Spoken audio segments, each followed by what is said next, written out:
Greetings, Zog-Ling Wigger and Manzer Ass Clowns across Food and Zog Plain. Here in the open air, coast to coast nut house, we call Zog Babylon the third and final. But as usual, this Mad Dog Musings of the 3rd of October 2022.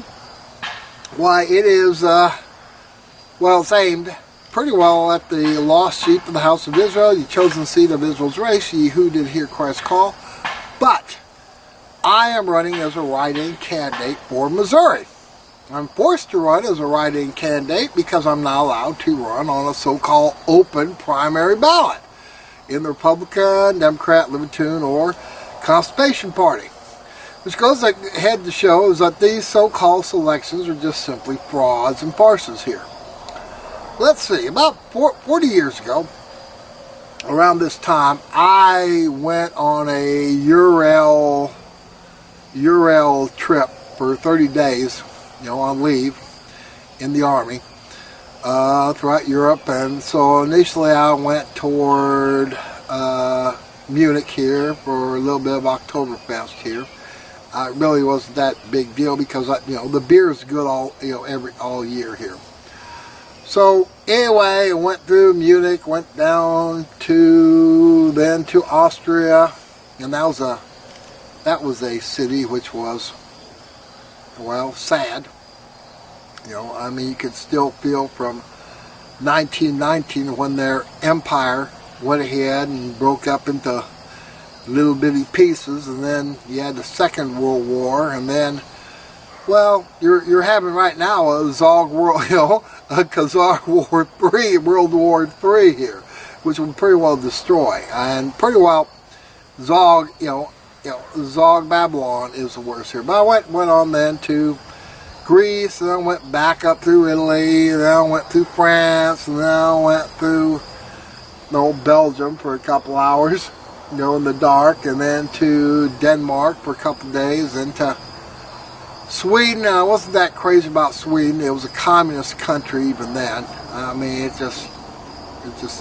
thought that everyone, every single Giat who amounted to anything had left for South Dakota, by 1884. And that's when my grandfather Gustavus Adolphus got there. But it was a beautiful country, and the people were handsome. It's just their heads were full of crap here. They were just simply super Whiggers. And then I went to Norway. I liked Norway a lot better because they were, they were good Christian people, but they were, they had a little bit of an edge. And I really love Finland. And I've seen a statue of Nicholas II, who got killed here because he was a weak czar. But he went and gave the Finns their independence in 1912. That's why they had a statue up to them. I'm not sure if it was a city hall or whatever here. And I talked to this man had been born in the 1800s, probably about the same time, maybe a little bit before my grandfather and grandmother Lindstedt. I think he was born in 1895, and so he was a 45-year-old man when the Soviet Union went ahead and invaded Finland. So he had no English, and I certainly had no Finnish. So what we did is we talked in broken German. And so he was bitching to me that, that Zog Babylon had sided with Joseph Stalin, FDR. I think he despised FDR worse, Feather Duster Roosevelt more than he despised Joseph Stalin. I think he had a little bit of respect and fear for FDR, but he had, he was sort of lilting characteristics of those people who were born, at the turn of the last century or before, from someone from the 1800s. He had a wry sense of humor. He was a you can tell he was a hard-bitten man here. And here he was, here it is, 1982, so shit, he'd been 87 years old or something like that, 86, 87 years old. So, in any case, we were talking in the, there was a big old pile of bricks that looked like Neo-Kremlin. I mean, pretty well, it was the main Orthodox church, which has been around there for about maybe 300 years or something like that in Helsinki here. And, pretty well at that time, you had ferry space, but barge space was, essentially ferry space was actually, you had a little cabin here with, well, instead of deck space, you end up having a little cabin here with some, sort of bunk racks here, something like that here. And, it had about 1.5 inches of padding here, which is as good as you get, with an old mattress at the Newton County Jail, and probably a lot cleaner. And I mean, here I was in the Army, living out in the field. I mean, it was luxurious here. It was luxurious here, as opposed to the one between Brindisi, Italy, and Greece here, which was, well, literally deck space here. I mean, you go ahead and put out a foam mat here that you had with you, or bag, or sleep on the sleep bag. It was too warm to be under the the little fart sack, but you'd be on top of it here. But anyway, yeah, it was sort of interesting. But what I mean, 40 years ago, give or take a day or something like that here in October of and I went ahead and seen quite a bit. I've seen, I would go ahead and hang a board, let's say in Rome or something like that. You'd have the tourists, and you just go ahead and hang on the outskirts here and get the free tour. You know what I mean? But usually I have a Michelin guide or whatever here. But what I would do is that I wasn't eating anything particular. I was eating pretty well what the natives ate here, or where the natives ate here. Had Serbian carp in Vienna. Had, I mean, I even ate some nasty ass fish egg paste here on a, cracker. I did like the Danish lutefisk on a, essentially a lutefisk. There's like a herring, a pickled herring on top of a white roll bread here, you know what I mean? And, that was the cheapest thing to eat, so I'd eat it, you know what I mean?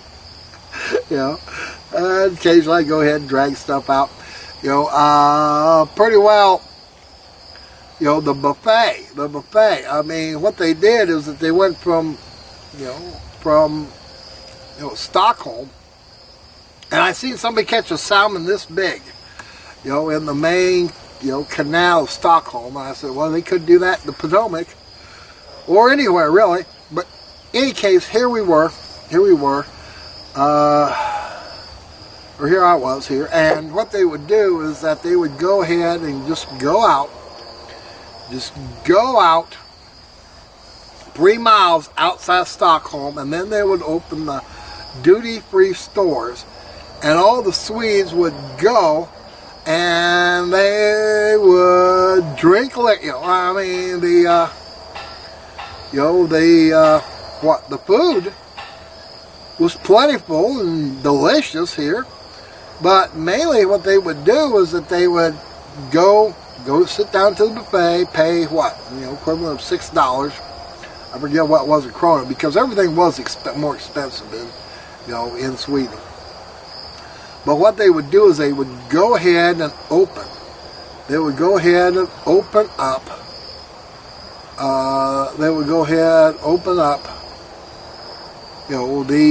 These stores, and they would sell cigarettes, American Marlboros. They loved Marlboros. They'd sell Johnny Walker Red and Black here, and they go ahead and sell all sorts of alcohol and beer. And here were these Swedes here. I've seen one of them. He had 4 cigarettes in his damn hand. 4 of them. He was just smoking 4 cigarettes at once here. He was just huffing that shit in here. And I thought he was going to get sick, and I think he did. You know what I mean? But you got to go ahead and see. You got to go ahead and see how people actually lived here. At least I did. Now, of course, I would go to the tourist, the main thing, this main cathedral, something like that. But when I was in Germany, I liked going mainly to the new Protestant cathedrals or something like that. Not so much the Catholic ones here. And I loved the cathedrals. I went to New Ulm, which had the biggest cathedral, or Ulm, or whatever. Got up there, looked. I went to Notre Dame, and pretty well the Austrian ones and the Italian ones were way too, what they call it, Rococo for me. But you go in and you see ordinary people here. You see a Finnish woman going ahead and doing her knitting aboard a bus here. You just go ahead and you go and see ordinary people here, and they're all living their own lives here. Don't really, didn't know you exist, probably don't remember me at all here, but you go ahead and you see how ordinary people live here. And I don't know if that has anything to do with anything, really. I'm going to go ahead and break this up into about 2 parts here. About, Hurricane, what the hell was his name here? Hurricane Ira, or what, Hurricane something, it started with I here, it had a Wigger's name to it. And, people are really hurt. People are really hurting down there. But, so their lives change so much. And because they're older boomer Wiggers, they'll probably get some of the fix up here, unlike Puerto Rico, or like Houston. But what you'll have is you'll have a lower and lower and lower and lower and lower standard of living here. And so, this time when I was in 1982, yes, I was in a nuclear missile unit, and a little bit later it was the 50th anniversary of Hitler coming to power, and whatever. But no, it was ordinary people going about their ordinary lives here as best they can. And you got to see that, but you got to go ahead and see in their churches and the rest, you got to see a big sort of social taproot. A big taproot to where, yes, things were, quote, modern. They had just come up with a Sony Walkman or something like that here, and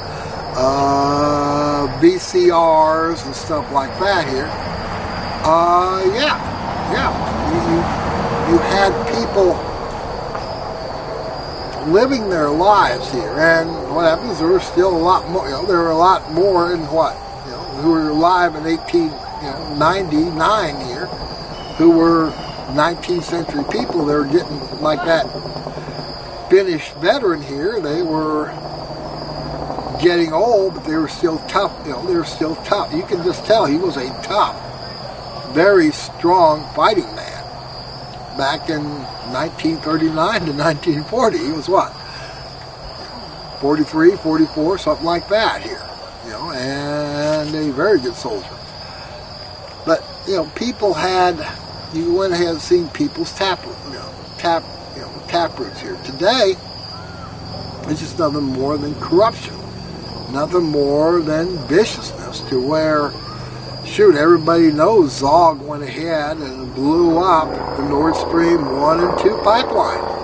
To go ahead and tell the Germans that, guess what? You have got to take your people down. And they're making a big deal about Vladimir Putin. Why, he's losing, he's losing these areas. They went ahead and annexed just a couple days ago. We're going to go ahead and do whatever we want here. And don't dare they go ahead and use nuclear weapons here to defend themselves if they have to, if they get backed up into a corner. And the answer is that Putin will do what Putin has to do. He's actually a rather, for essentially a regime criminal, he actually goes ahead. I went ahead and read a speech here. So, any case, this, this first part will be is that, and things were different. I mean, I was 24 years old here. This was, 40 years ago. And I was in my prime. I was a strong young man. Now, I have problems getting the jar open here. And certainly, if you see me crawling here, I'm not very mobile. But, any case here, and I am definitely, on the B side of life. I'm not quite sure how toward the end of the B side of life is. Things were very, very, very differently. Of course, at the time, probably it was changing. It was changing so much for the old man. This what, 86, 87-year-old man. He knew he was on the B side too here. No doubt he's dead, because there's nobody here born prior to December 31st, 1900. Essentially, there's no living 19th century man or woman alive today. Unless they know something I don't here, but no. Pretty much, here I am, 64, 40 years later, totally different time, totally different man, totally different army, totally different everything. And how things change, and they change for the worse. We're getting into a satanic time. We're getting into a time of troubles. So anyway, I was going to go ahead and talk about something else. And I'm going to go ahead and close it now here so that people can go ahead. I mean, the music I had is that pretty well the times it was is pretty well disappearing. And we're coming to what I think, at least for myself, the end times here. So anyway, I'll go ahead and take a break and then start another show. Hail victory.